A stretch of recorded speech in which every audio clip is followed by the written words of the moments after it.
إما جرتوا رجعوا ويقول يسند دونا تلي سكون وكتجي دونا لكن إنه واحد وقعد دونتين إن الدم بيجي سلق يسند أمر إنك أساقو ريل كهنمي non au 6e mandat.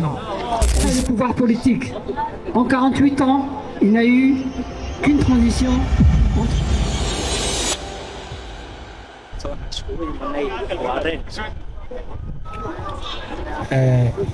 Rembas هو يمني سانو قصور جتسنو مدلحات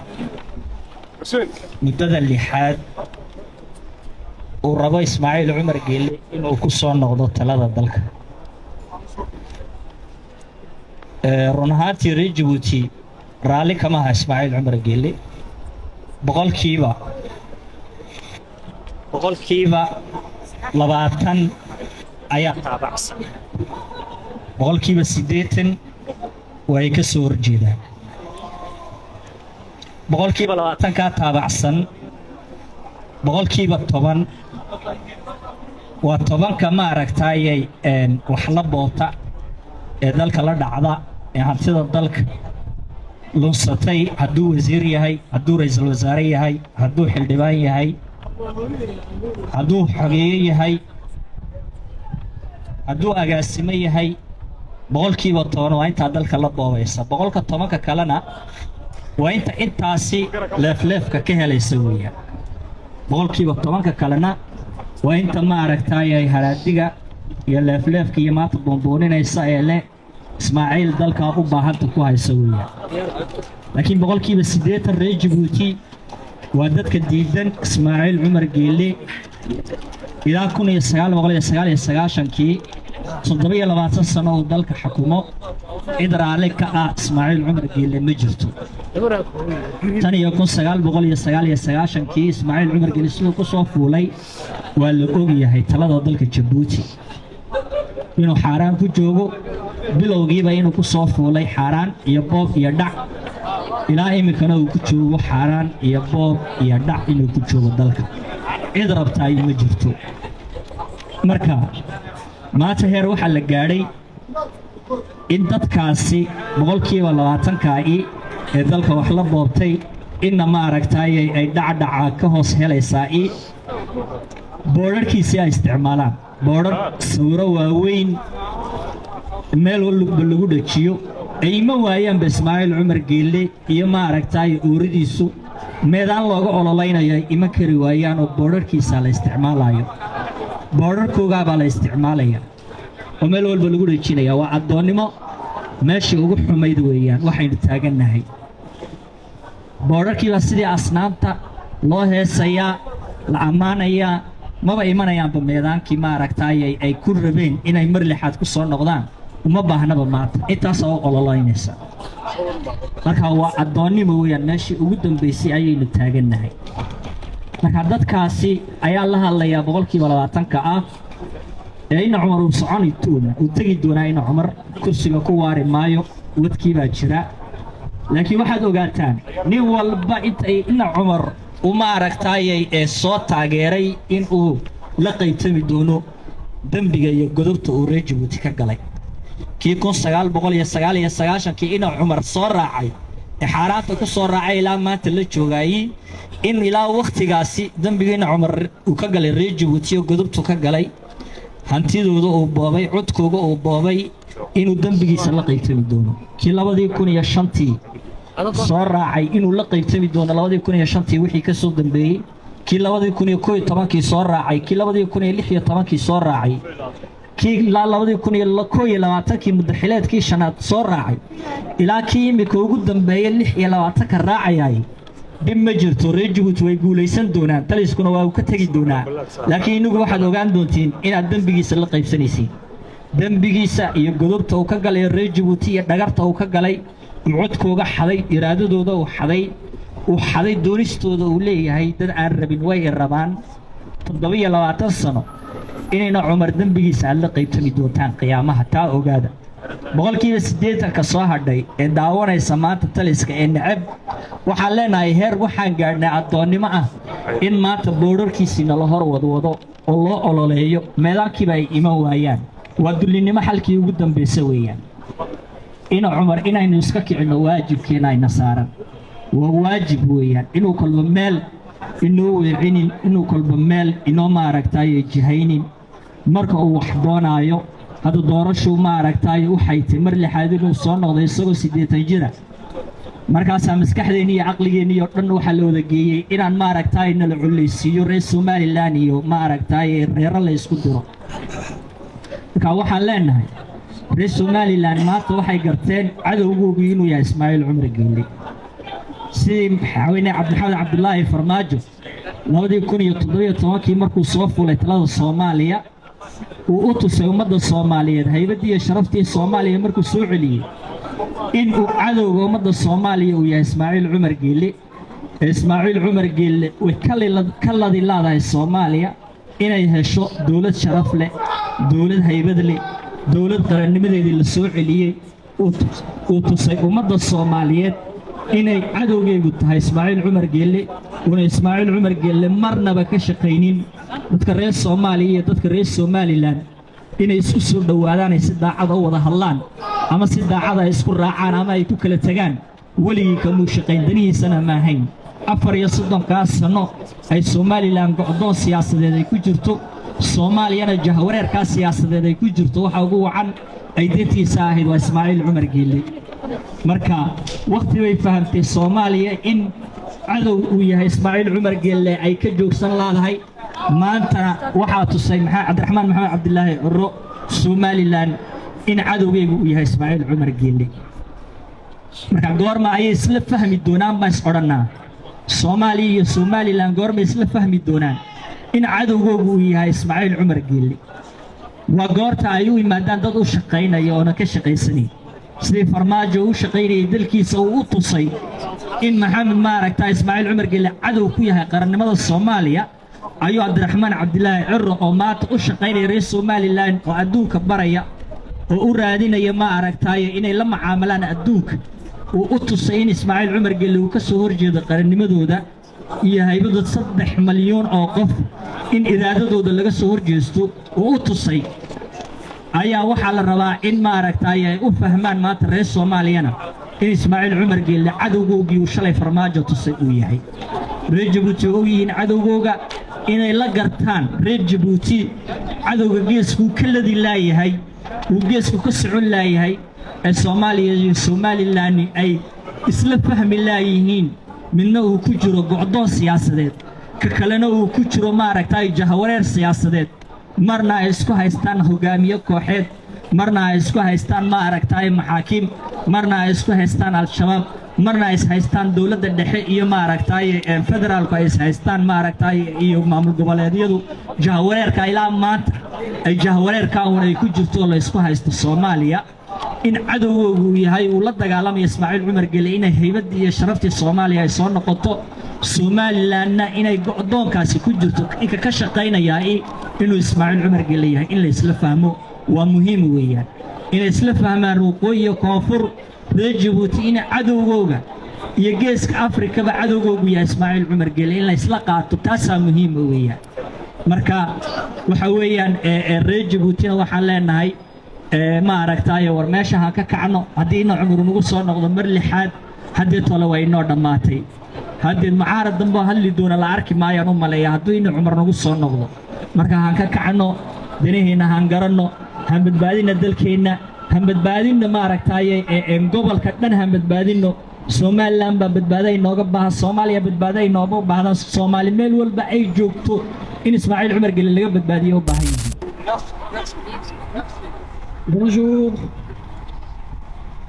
les compatriotes djiboutiens, bonjour les amis, bonjour les manifestants.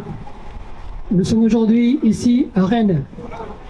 dans la capitale de la Bretagne qui nous accueille, pour dire les vérités sur Djibouti. Nous sommes ici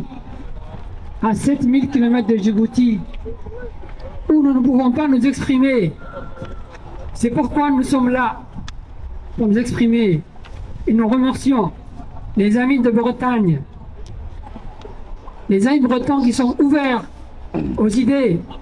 de liberté des peuples dans le monde. Et nous sommes ici grâce à leur accueil et participation. Merci. Nous sommes aussi ici pour dire que à Djibouti, il se passe des choses. Nous sommes dans un pays, Djibouti, où depuis 48 ans, la même famille, l'oncle puis le neveu, c'est-à-dire Hassan Boulay Pidon puis Ismaël Omar Guelleh, ont accaparé le pouvoir politique. En 48 ans, il n'y a eu qu'une transition entre l'oncle et le neveu. Et nous sommes censés en être contents. Et pourtant, Djibouti, parce que position stratégique sur la mer Rouge, accueille sur son territoire 6 bases militaires, la base militaire française, la base militaire américaine, la base militaire japonaise, la base militaire chinoise, italienne, mais toutes ces bases militaires sont là juste pour protéger le passage des bateaux, des paquebots sur la mer Rouge, transportant le pétrole du monde, 20% du pétrole du monde, mais fermant les yeux sur la situation de la population de Djibouti. Le dictateur actuel, Ismaël Omar Guelleh, loue ces bases. C'est une rente de base en échange de leur présence sur Djibouti. Les pays démocratiques, sauf bien sûr la Chine, les pays démocratiques dont les États-Unis, France, Italie, qui sont détenteurs de ces bases militaires, ne s'expriment pas. Ils préfèrent la stabilité imposée à la liberté et la démocratie. Et pourtant, il serait si simple de donner aux Djiboutiens, qui sont juste 1 million d'habitants, un minimum de droit de participer à ces rentes qui enrichissent uniquement la famille au pouvoir, la même famille depuis 48 ans. C'est pourquoi j'ai l'honneur d'attirer l'attention, non seulement des Djiboutiens qui connaissent les problèmes, mais aussi des passants et des amis bretons qui ne connaissent pas forcément la situation. C'est pourquoi nous sommes là. Et nous demandons donc le soutien de la communauté internationale, aujourd'hui représentée ici par les amis bretons, mais aussi le soutien de tous les Djiboutiens ici présents pour continuer cette lutte, pour que la démocratie et la liberté puissent aussi se faire à Djibouti. Depuis 48 ans donc, il y a eu des manifestations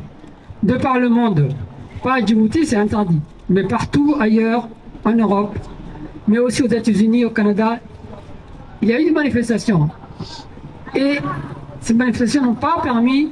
de bouger les choses jusqu'à ce jour. Alors pourquoi continuer de manifester? C'est une question à laquelle je souhaite répondre. Manifester, c'est d'abord permettre au mensonge du président de Djibouti de ne pas se perpétuer. Contrer le mensonge. Il n'y a pas de consensus sur le 6e mandat, parce que le président de Djibouti a modifié la constitution à 2 fois, à 2 reprises, pour qu'il puisse se représenter.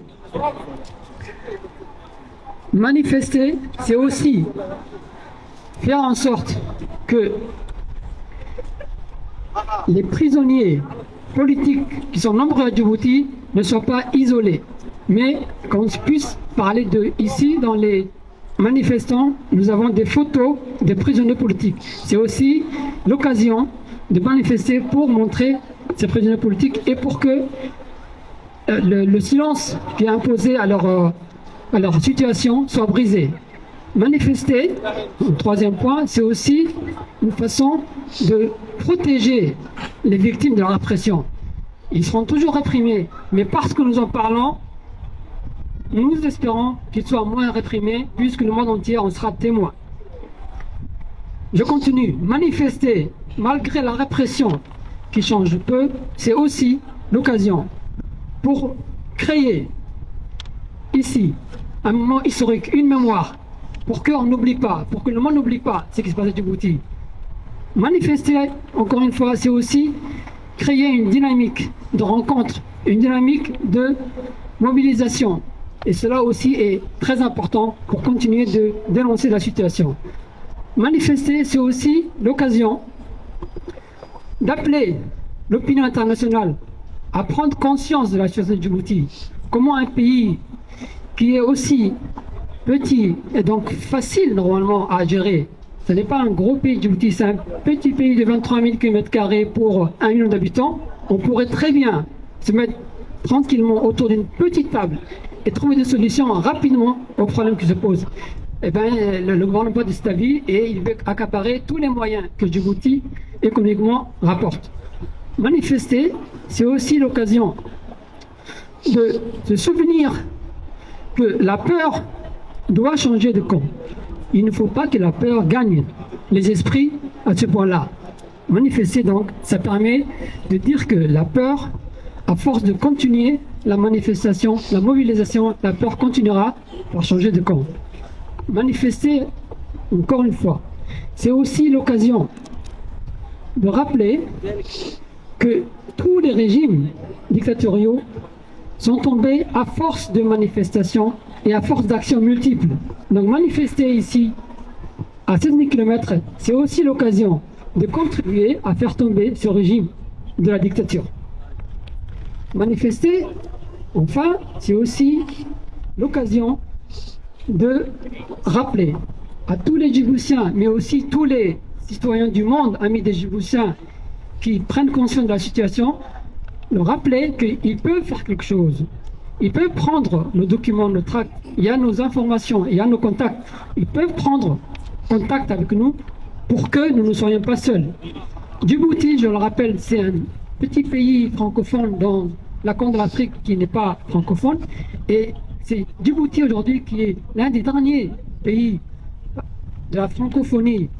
où les bases militaires françaises sont toujours présentes. Et à force de montrer que la base militaire française de Djibouti ne permet même pas de protéger les Djiboutiens, alors, comme toute l'Afrique de l'Ouest l'a fait récemment, il y a un risque aussi qu'à Djibouti, les manifestants commencent à demander des comptes à la France et aux États-Unis qui sont là, mais qui préfèrent la stabilité à la démocratie. Donc manifester, c'est pour nous l'occasion de rappeler tous ces points.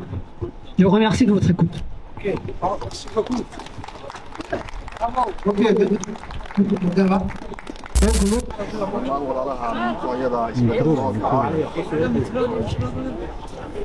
isbeddeldoonka waxaa ku dirarka ee xaqa raba dee ina cumar wuxuu malaha dee waa geed dadka dee garaad baa u biira isaga daada un baa u biirta garaad kuma soo dhowaan uu ka dhammaaday caalamka waxa dhacayana waa arkayaa inuu dee shilin badan qorunto inuu nagu dul fadhiya maahayna dana kaleba ma hayo waxa weeye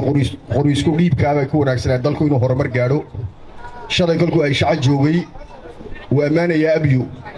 dee waxqabad muuqday ahayd oo la taaban karo oo xaqiiqa laakiinse isagu wax allaaliyo wax horumar aanba isbeddel oo la taaban karo oo muuqda haba yaraatay ma samayn waxaan ahayn iisa cabbeeya waa dergigii etoobiyadeed uu ku soo dhashay ee dadka faqriga iyo jahliga ku maamulayey kii uu ku soo kacatame uu ku soo weynaaday boogin buu noo soo qaaday waa annagana nagu maamulay oo nagu dhiciidaysanaya ummadda ayaa leh ummadda ayaa ku heshiisa ummadda ayay ka soo go'daa wixii hogaaminayey inay wax bedilaan amba ay wax la yimaadaan waxaan ka leenahay ismaaciil cumar geelle iyo dadka la talinaya iyo inta xildhibaanada ee xildhibaan isku sheega ee anagu soo dooran ummaduna ay soo dooran ee ilaahayna beenta u sheegaysa inaad ummadda beenta ka daysid waxaan leenahay dastuurku waxa ummadda iyo dadka hogaaminaya u dhaxeeyo weeyaan waxa qof bida aadan iska leeyahay kolba shamiirkiska la tosho lisleekaysiyo laga dhigta maaha dhalinyarada haddaan hayno Djibouti qurbaha joogta kuma rabno iyoje maxaa leedii iyoje no sixième mandat hadhaco geele asasa walaalkii kuma rabno dhaadhac waa dhaadhac وانا صور تاغنتay imsana dul joogta nafti baa noo keentay 20 ans baa bilaa shaqo leeyahay dhalinyaradi maanta way daalin waxay sameeyeen ma garan 5 ans licencié wax kasta guriga uu joogo waxa ma qab master waxa ma yeelin walaalkii amaana si adiga waxa intii qaatay wixii cuntay waa cuntay qaado halka kala bax anaga wadankeena hagaajisanayna annagaa dhisanayna walaalkeew iska socon kulana wasiirada haystan kaxaysoba afartan maalin kasta ku baladi babel kula joogtay ku bali national kula joogtay markasta ku xarigay marabna iska dhac walaalkeew maalintii dib foodkii waa arkaysin cid noo dhahday ma jirto isagii baa lagu celiyay waa son 3 minutes son 5 yaa wiil qof noo dhimo jirinba ilaahay qanaxo adag wadna qorbaadhi man wallahi kullu nooma harin Soomaaliland arkaysin bas shashasana iyo afar sano isku beddelaya wadanka uu dhismay wadankeena diimisa robadii ma diimisadii baa dhaqso Aujourd'hui, l'idée d'un 6e mandat nous est présentée comme une continuité nécessaire. Mais la continuité ne doit jamais se confondre avec la confiscation de l'alternance démocratique. Droit de l'homme à Djibouti, démocratie à Djibouti. Abat la dictature, abat la dictature. يعني وسافرت تاني كولكتيف بريتون تاني أمرين كي عساكو ريل كهنمي نو أو سيزم موندايانو إسماعيل عمر رداي إسماعيل عمر رداي إسماعيل عمر مفنا إسماعيل عمر مفنا إسماعيل عمر نقراي إسماعيل عمر نقراي ديكتاتير نقراي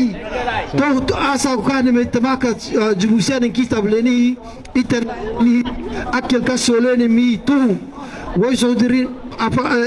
رفيجي يمبراني هكزيري يمبراني سنام مكوكت ميتي كادو بريزوني بوليتيك حسبت يمبرا حبانا فردينتنا ويسودر حسبت مقومري نكيني تو مركاتو حبانا لانو نبادو لو أم بدا عفنا نبادو حلنا فنا نبادو غحنا فنا نبادو ديسنا فنا تو سبتها أكل أمريم أكل يميتي ورينكي عيسى إسماعيل عمر نقراي إسماعيل عمر نقراي إسماعيل عمر حدعو إسماعيل عمر حدعو إسماعيل عمر إن شاء الله أسنة تكيالي دعابنا ننبارو غحنا بدعابنا ننبارو ديسنا بدعابنا ويسا قدري أكل أمري إنكي يميت مرها كردك الدقعسنا باريزي كيميت مرني كاير حنا لوريو كيمتري أكم معارض إنكي أساكو إنكي ينقليني إنكي بيانا بارو حلانا فرانا بارو ديسانا فرانا أديك تترنك ردعي أديك تترنك ردعي يلا جبوتي أني هاي جبوتي أني هاي جبوتي مراني هاي جبوتي مراني هاي جبوتي شعبي أنا هاي والسلام عليكم ورحمة الله وبركاته قدك يا إنك أبي راتي سنة والباء مدحويني المرة والباء صوب لنا معارض محاكو هذا دورشة وحو أورجري شعب كيدتك جان كاي دونيا لكن سنة كان وحو كسور دكتي أو فات إنه إلي ما دو ليفر باسميي